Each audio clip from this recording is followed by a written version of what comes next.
I'm one of those old-fashioned types who still likes to keep in touch using snail mail. And if that seems quaint, well, it's not that cheap compared to, say, sending a text message. It costs more than $1 per stamp for me to send a postcard to my parents back in England.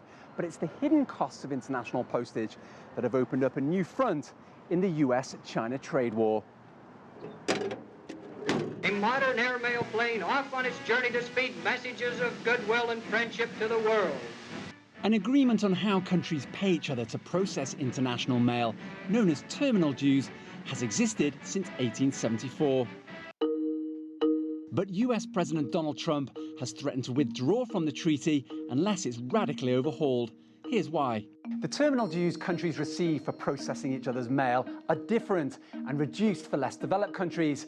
The US complains that China's discounted rate is harming the US Postal Service. Terminal dues didn't matter so much when letters formed the vast majority of mail.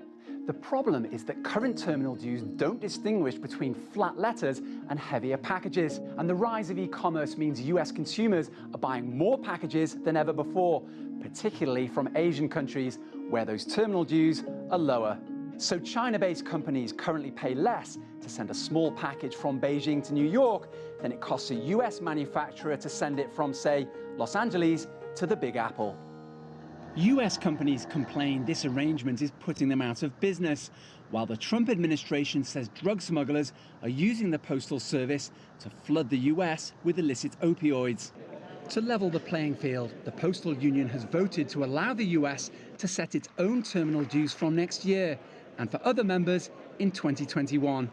This compromise may have saved nearly 150 years of international cooperation, but the Postal Union says it will mean higher prices for consumers. Come darkness, deluge, or disaster. Owen Fairclough, CGTN, Washington.